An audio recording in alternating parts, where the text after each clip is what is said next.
Everybody, welcome to my channel, Be Free Now with Maria.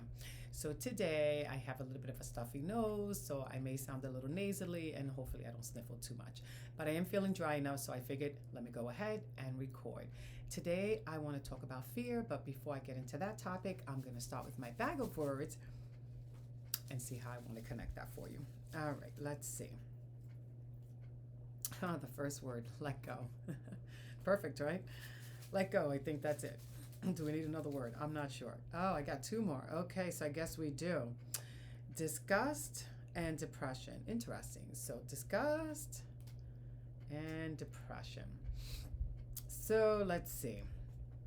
Let go, let go. Let go, right? We want to let go of that fear.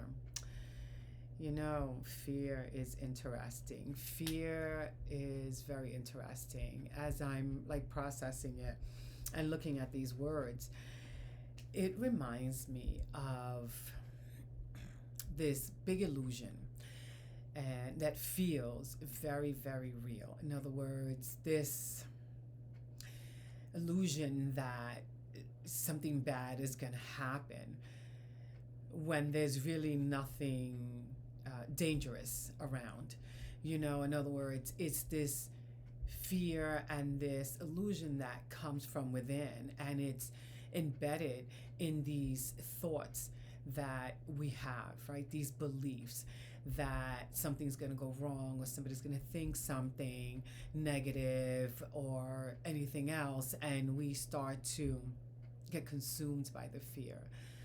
But the fear is an illusion. A lot of times it's not even as bad as we think it's going to be. And even when things don't go well, when we're open-minded, we can learn from those experiences.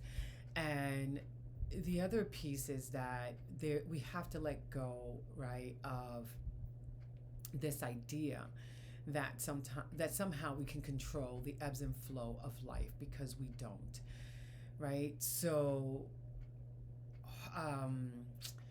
holding on to the fear, right, is, yes, it's depressing us, which makes me think of the next word, right?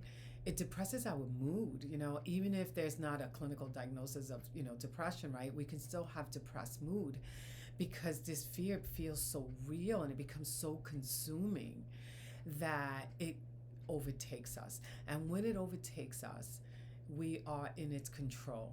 And that means that we're not going to move forward, right? Because we haven't let go of it. So we want to let go of it, and we want to sit with that fear and look at that fear, explore that fear, and that feels uncomfortable because a lot of times, right, we don't want to even go there. We want to avoid what scares us, what overwhelms us, because we prefer to feel good instead of feeling depressed.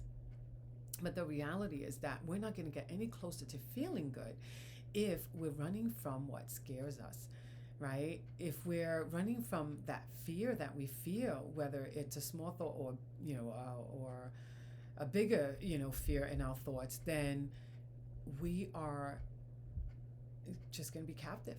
We're going to be captive to that fear. And the reality, like I said, it's an illusion. And when it's all said and done, even if it's some mishaps happen along the way, or then we can chuck them up as lessons. That's a choice.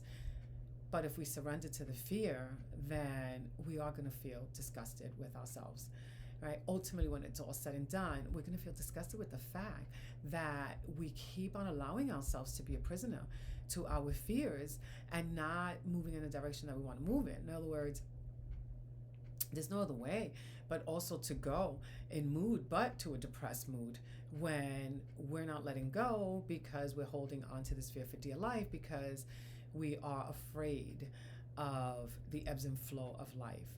So ultimately, right, life is inviting us to let go of some of that control and to go with it, right? And to allow anything that comes up along the way to serve as a lesson. But ultimately not get caught up in what this fear, right, is telling us. To sit with it, to explore it, to look at it, and to shift from it. That's our power. And when we do that, we create more of what it is that we do, all right? That better feeling that we wanted all along, but have been trying to avoid the fear and creating this whole dynamic, because we're avoiding sitting with the fear. And we leave ourselves, stranded and feeling alone, right? Because when we're scared, we are thinking we are alone. We're going to feel more and more alone the longer we sit with that fear.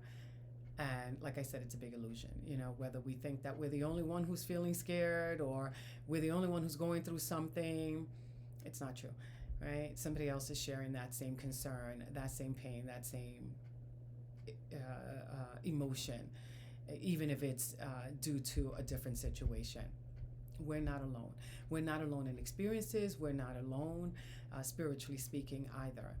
There is this divine energy that lives and breathes through us, and reminding ourselves of that on a daily basis and throughout the day as many times as we can does help anchor us as well. Because ultimately, right, when we remind ourselves of something frequently enough, we're going to start to believe it. And once we start to believe it, we are going to start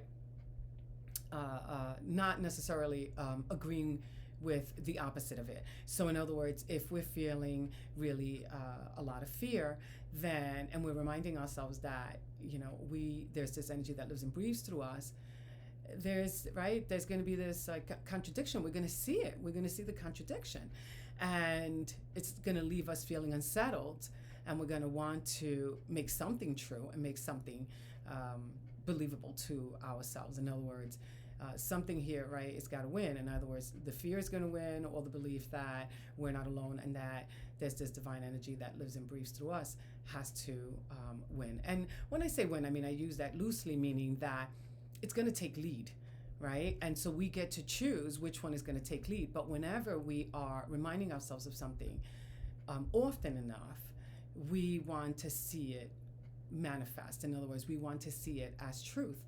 And so we're not going to just so easily surrender to the fear and be a hostage to fear, because we've been saying this to ourselves, right? That there's this divine energy that lives and breathes through us, and that contradicts, right?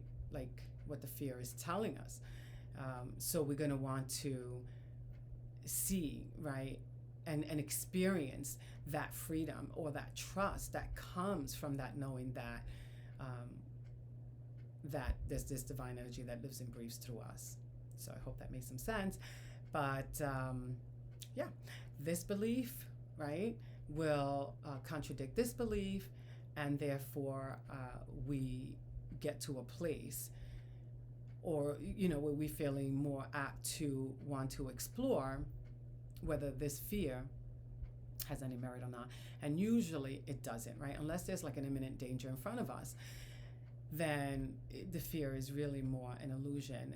And even though, like I said, right, that something can go opposite of what we want it to go, in the end, there's a learning curve to life, right? And there are going to be some learning experiences. And if we're not willing, right, to experience some of the learning curves and tolerate that experience, then we won't be able to walk in the direction we want to walk into, right? We won't be able to experience the freedom or the joy from what it is that we desire, that we're dreaming of experiencing, because we have decided to stay stuck, right? And ultimately, that leaves us feeling a lot of disgust and a lot of depressed mood, and it's a yucky experience, right? So, I'm thinking like, if we're gonna go for a ride, in other words, if we're on this journey, right, of this thing called life, we might as well, right, get a little bit more of what it is that we want to experience, as opposed to what we don't want to experience. So at least that's my belief. So I'm sharing that with you today with the hopes that it helps you in some way. I'll end with that. So I'm going to say bye for now. Until the next time, have a beautiful day.